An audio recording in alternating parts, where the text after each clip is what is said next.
The novel Netherland by Joseph O'Neill is about protagonist Hans van den Broek, a Dutch financial analyst living in London with his English wife Rachel, but quickly flashes back to the years he spent in New York City in the immediate aftermath of 9/11. At the beginning of the novel, Hans is preparing to return to Manhattan for the funeral of his estranged friend Chuck Ramkissoon, who becomes the central figure of the novel. Chuck, a Trinidadian immigrant, guides Hans through the world of the Staten Island Cricket Club. Most of members are also West Indian or South Asian descent. Chuck is a charismatic idealist, running multiple businesses and making big optimistic plans for the future.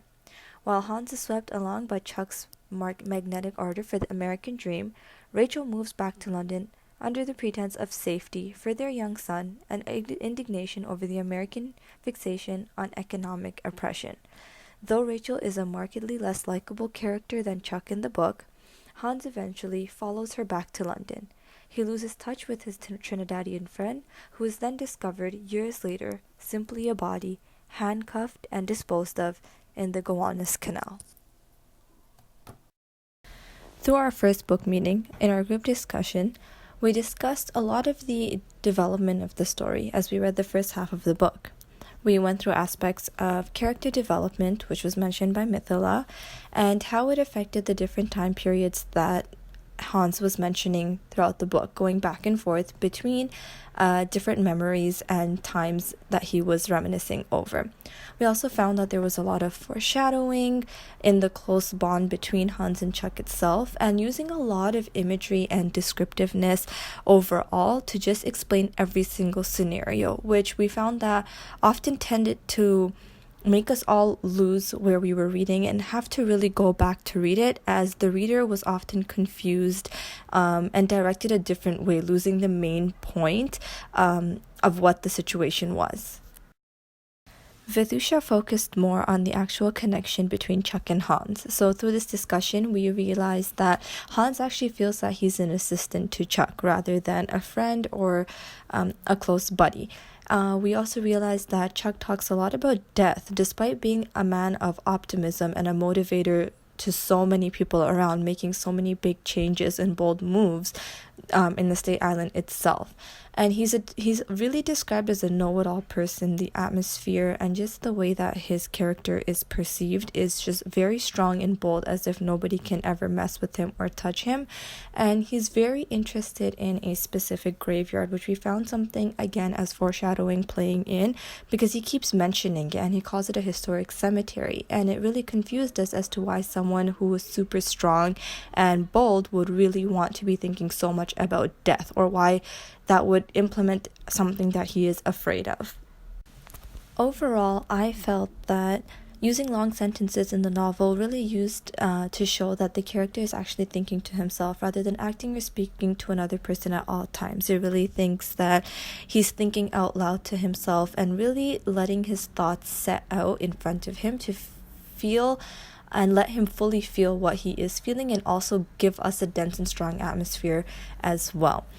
However, I did think that the relationship of man and wife between Hans and Rachel seemed very underdeveloped and looked over, because it really made the reader want to crave and see more from Rachel as her character, because she seemed like someone who was very strong-willed by the way that she was perceived and spoke to Hans about taking their child to London from New York City because of the fear that was embedded in her. So I think really pushing through and letting her character shine a little bit more would really make this novel a bit more stronger.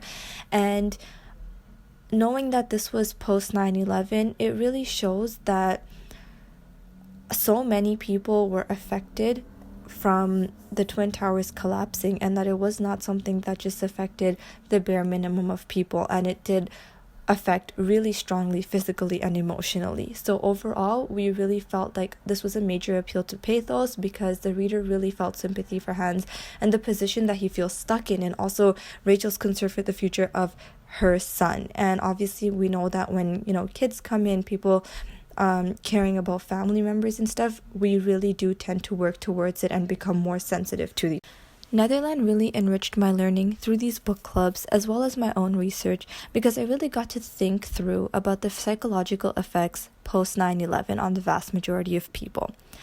I noticed that the novel speaks about 9/11, but never directly, and it really occurred to me that so many people around the world are reacting to it the same way that it's portrayed inside the book.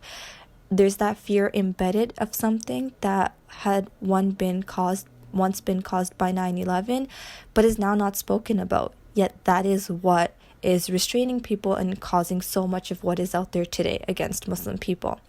One of the main signs and effect that I saw was PTSD, which is something that so many people suffer from right now.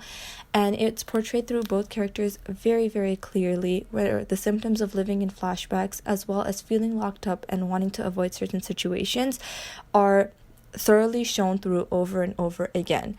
We really all together as a group realize that any kind of relationship needs to be mutual, and we need to never distract ourselves because of a problem. We need to face it, we need to own up to it, and we need to enjoy the rest of our time being happy after overcoming what it is that was a hurdle in the beginning. We want to leave with life is what you make it. We want people to believe in their home and environment, and we think that it's so important to strengthen our relationships and really speak our mind to understand what is going on around us.